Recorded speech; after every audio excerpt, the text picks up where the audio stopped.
I've got one that can see. Logic before authority.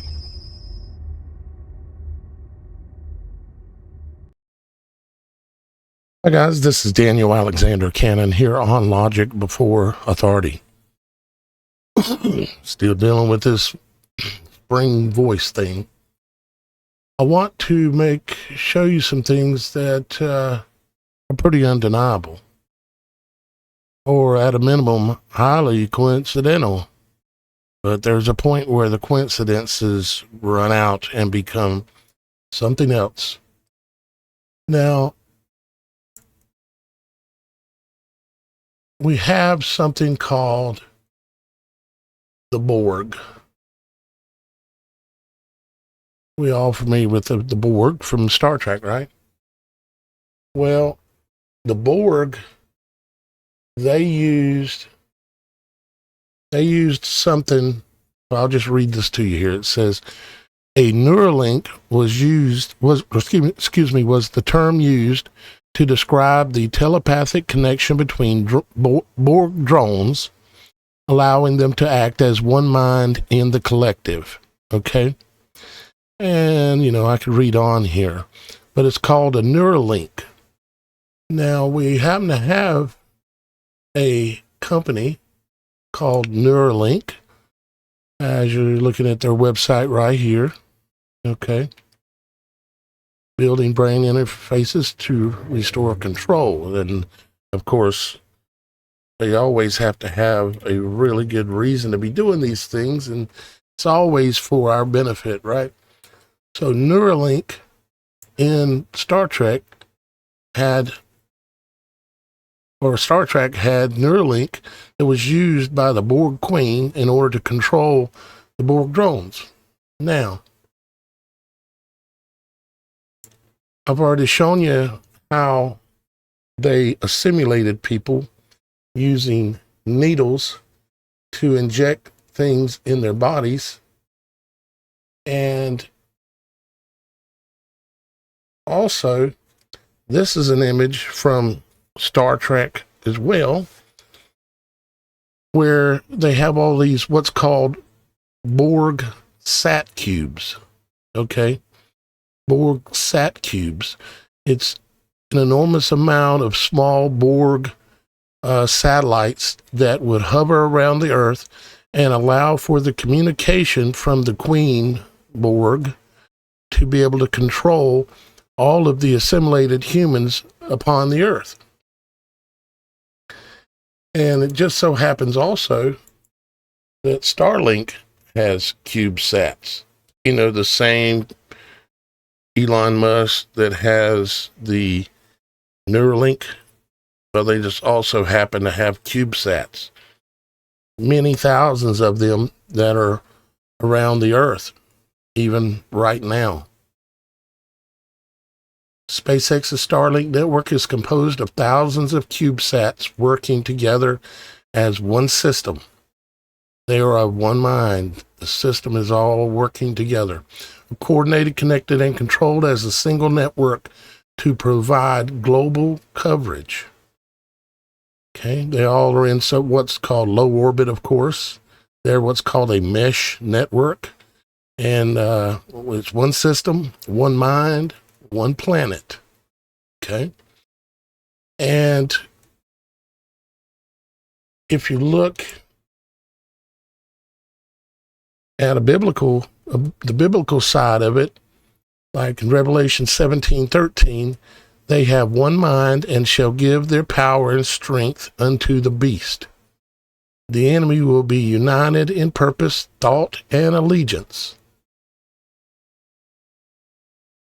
Now, I've shown you several interesting things,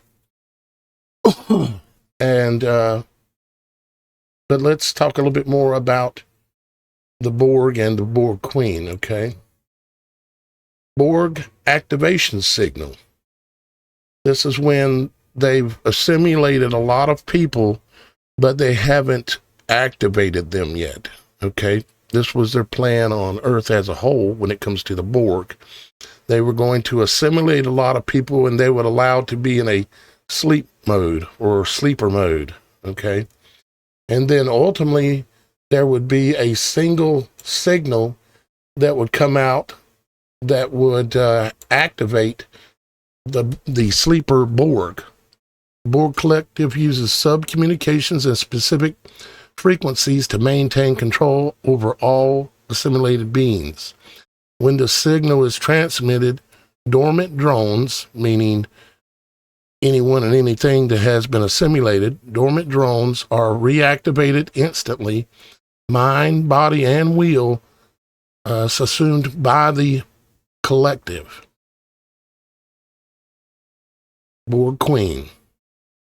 Now, the Queen aspect of it, there is some sci-fi element to, of course, Star Trek, but what I'm seeing is that there are an extreme amount of coincidences.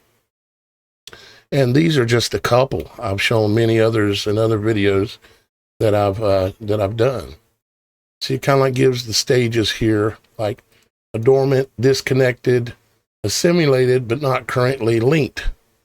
Not currently neuralinked, you might say even. And then, of course, once they receive the signal, they will be activated. And the activation frequency penetrates the neural implants. Now, in this case, just like in the Borg, the way that they assimilated individuals was with needles. They injected this wasn't to kill the person, it was to inject them with a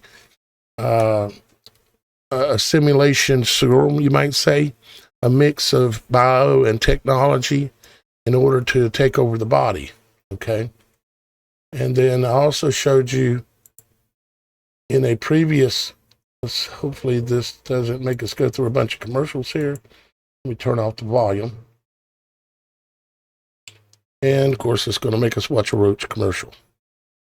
But I showed you that the method that they used in the Borg when they were going to use another method to attempt to assimilate the entire population of the Earth.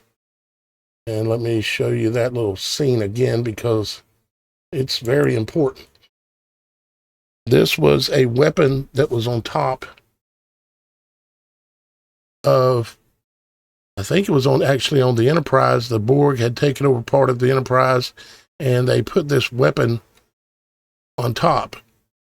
This was right after they assimilated the individual I showed you, and then they showed the weapon here. And as you can see, which I'm going to try to make that mouse move out of the way here. As you can see, it is a bunch of syringes. Let me see if I can back this up a little bit so you can see a little better.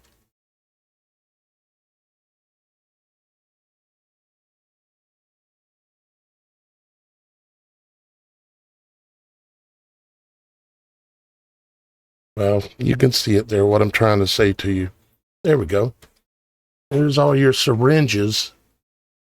See, this is all about symbolism. They're showing you without telling you, is what they're doing.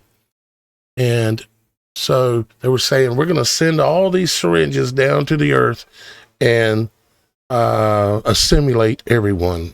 Symbolically, this was sci-fi in a way it was, but in the real world, it was the syringes, all the free needles that were handed out across the planet, which they've already done. So as I've said before, they are already here, okay? Unfortunately, they are already here, which is not a good thing at all. I don't like it. I don't like it at all. But it happens to be the case. Could I be wrong? Could I be crazy? Sure, why not? But unfortunately, I've been doing this too long, over 16 years, and have seen too much. And Father in heaven has given me eyes to see and ears to hear and be able to discern and use logic to be able to understand what is going on. So we've got, just like the movie Disclosure that's coming up here real soon, that Spielberg is talking about, and everybody's kind of talking about it. And they use a kind of a clicking sound code that will go out and that's going to activate people. Now, when are they going to do this code release? I don't know exactly. I mean, hopefully it doesn't work. But unfortunately, they plan to do it.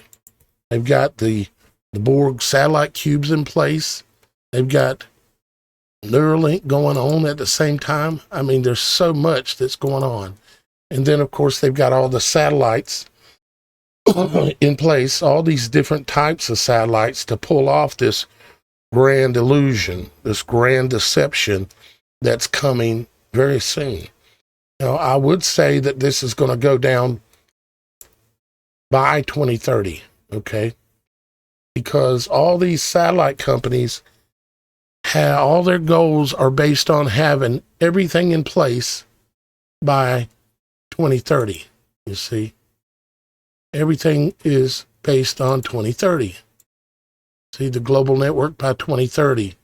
All these different companies and organizations, and there's a bunch more as well that I've shown previously, that are pumping out tens of thousands of these satellites. So this is a very complicated thing that's going on. They've been programming us since, well, for our entire lives. They've been programming us with this alien agenda thing, and also with this simulation thing, like the zombie movies and all of this.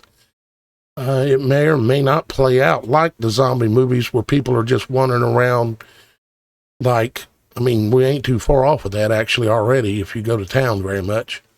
But, it's hard to say exactly how it's going to play out.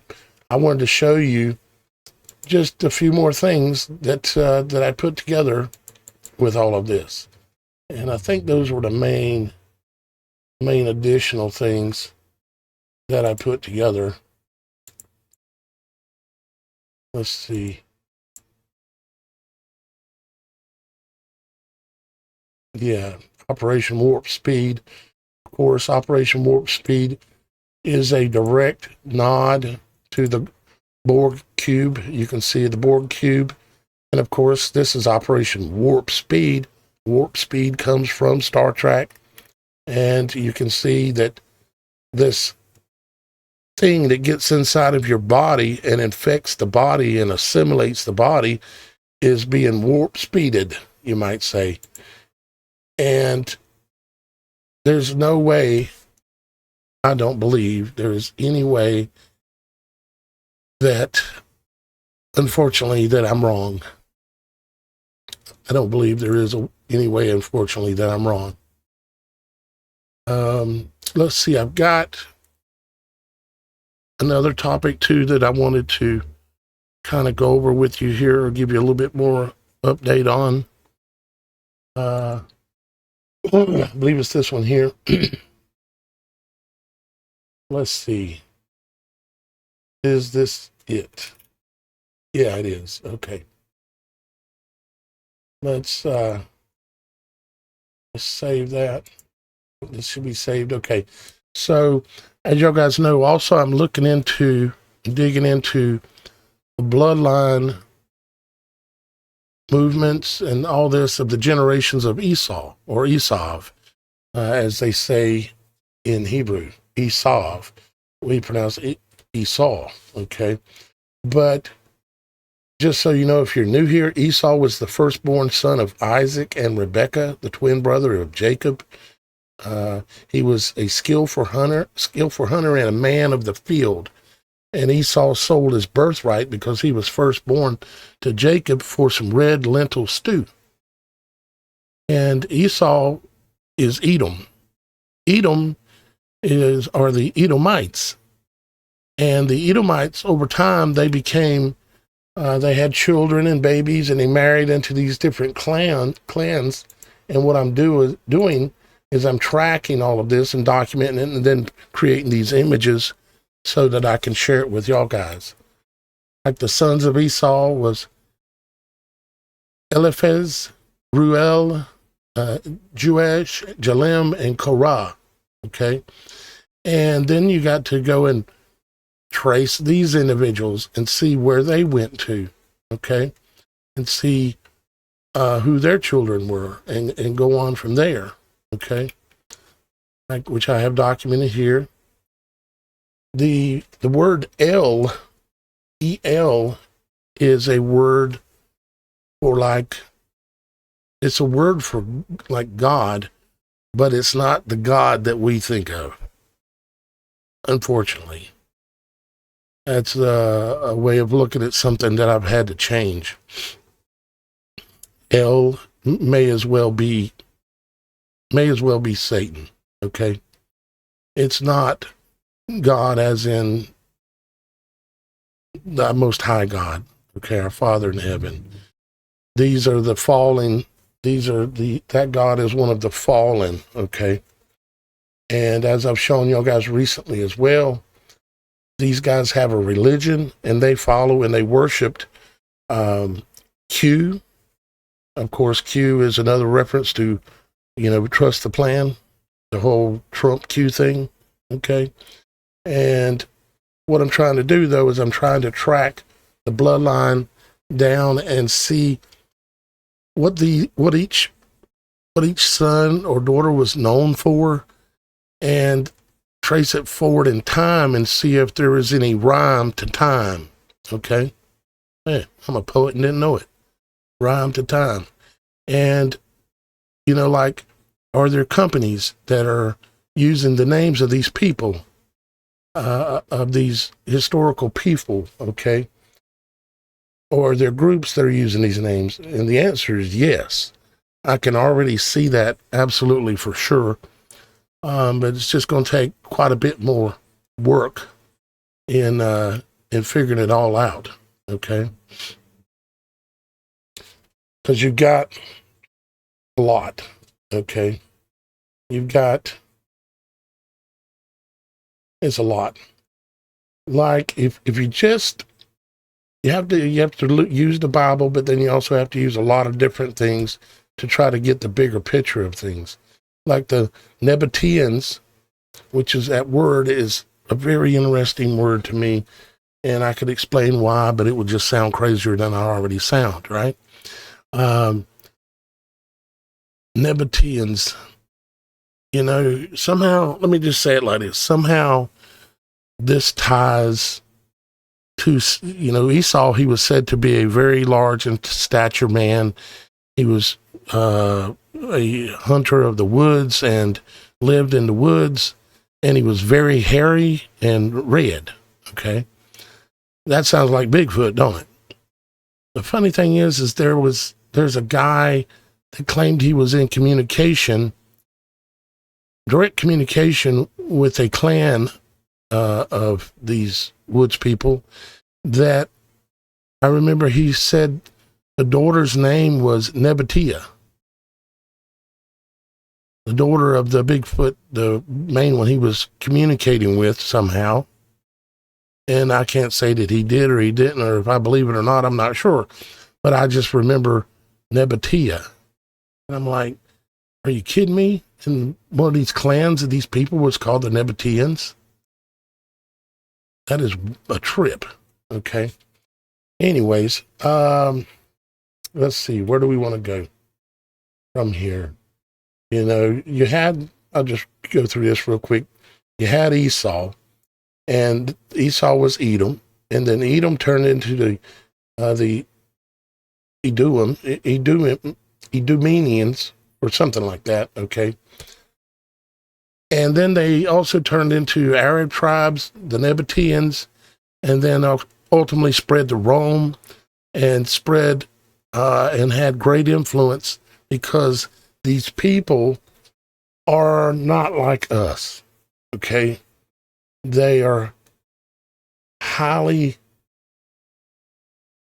well, let me read what I got here. Esau's descendants, the Edomites, became a powerful and enduring people.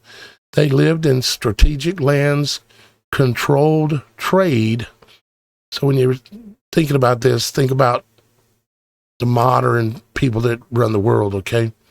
They lived in strategic lands, controlled trade, built strong cities in high places, or either built their fortresses in high places, and influenced many nations. Though often in conflict with Israel, their legacy continued through history in many forms. And I'm thinking, like Israel right now is not controlled by the Jews, the real Jews. Israel is under the control of those who claim to be Jews but are not. You see, there was a time when the Edomites decided to blend with the Jews and claim to be Jews, but are not Jews. You see, Esau and his brother Jacob were, according to the Bible, two separate nations, two separate bloodlines, completely separate, okay? Two different types of people. But there comes a point when Esau's bloodline decides to claim that they are Jews, but they are not. But now they are in control of what's called Israel because they're the ones that took over that area and claimed that this is Israel, okay? But the Edomites are actually still in control of it. And they're the ones like Netanyahu. I mean, Netanyahu almost sounds like Nebuchadnezzar. I bet if I was to dig into it, and of course, I will, I'll find the breadcrumbs that'll show exactly what I'm talking about. I know I'm already right, but over time I'll be able to prove it. Okay. And so yeah, they're in control of there. I think they're in control of Rome. I think they're in control of the United States. And it's all these ones that claim to be Jews, but are not. And who is that biblically? That's Edom. That's Esau. And you say, well, why aren't they hairy and giants now? Well, over time, as you mix with other nations and bloodlines, things can change, But with technology these days, like with Barron Trump, you can go in there and mess with the genetics and you can turn it back on so you have a 6'9", 18-year-old or 19-year-old. Yeah. And who knows how tall he's going to be. He's going to be over 7 foot, maybe 8 foot. Who knows? What they're doing is they're playing with the genes. And this, of course, also lets us know, gives us a tip of the hat to let us know why they're so fascinated with big, strong men like basketball players or football players like the New York Giants. Okay. They're highly fascinated with big men. They're there's obvious fascination with it. I'm not fascinated with it, but I know they are, and a lot of people are. Okay.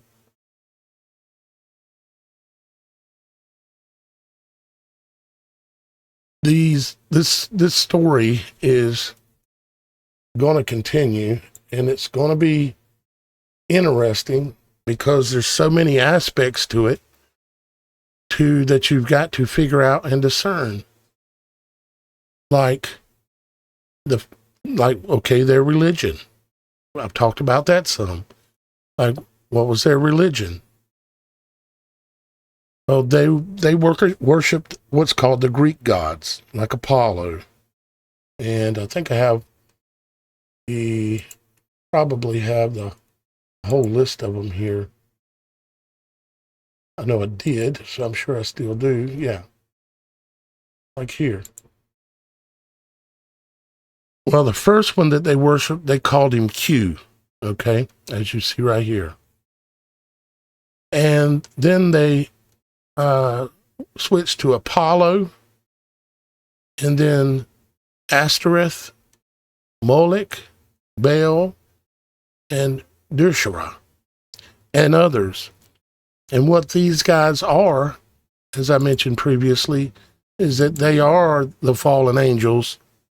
There goes all these ancient Greek and Roman myths of these gods and stuff, and out of the ones out of China and other places everywhere. It all goes back to the same people, to the same fallen entities, actually, the fallen angels. And these are the gods that they're worshiping.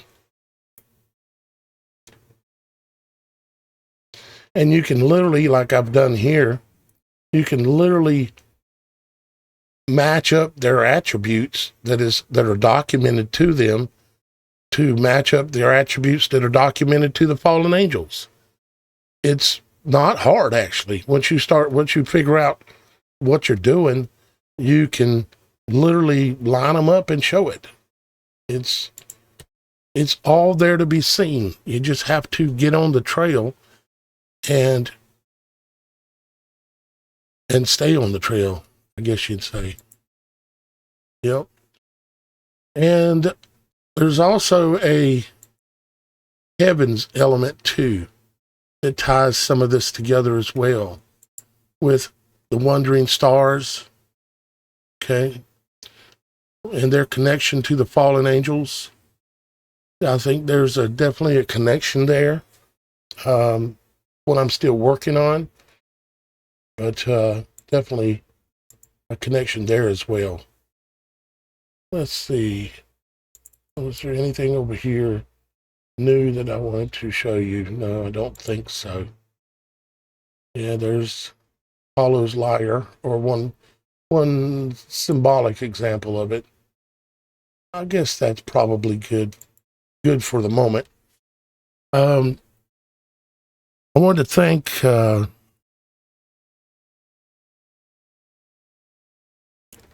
the sponsors of the content for the last couple of shows, and that is, we've got an Anon sponsor. One of them is a sponsor, and one of them is a producer. Sponsor is someone who just sponsors one time, makes a donation towards this work. The producer is someone who makes some kind of a donation each month. It doesn't matter how much, because each person's situation is different. The fact that you are contributing on a monthly basis puts you in the position of being a producer, or what I'm calling a producer. Just doing the best I can, naming things, something that seems to make somewhat sense. Okay. And there's also Antoinette S. She is a sponsor for today's content. Christopher H., another sponsor for today's content. And Diana M., actually the producer for today's content. And in the next video I will go back through all of the sponsors and producers for the entire month so far. I do appreciate y'all guys supporting my work, because I could not survive otherwise. If you knew my whole situation, my whole story, you'd understand why. But the main thing is that this is my work. This is what I do. I'm proud of it. I'm proud that I am able to bring it to you guys, as I've been doing, and I plan on continuing to do it. But I do need y'all guys' help. So if you would like to be a sponsor of the next video, you can donate any amount you want. The links are down below. And if you donate on a monthly basis, you will become a producer and will be accredited as so. All right, guys? That's it for today. Not too much stuff. I've been busy trying to get my lawnmower working. I've got a 20-year-old lawnmower, and it's just, it's a problem. Anyways, here's what it is. I love you. Father in heaven loves you, and we'll see you again Real soon, probably tomorrow. I've got one that can see. Logic Before Authority.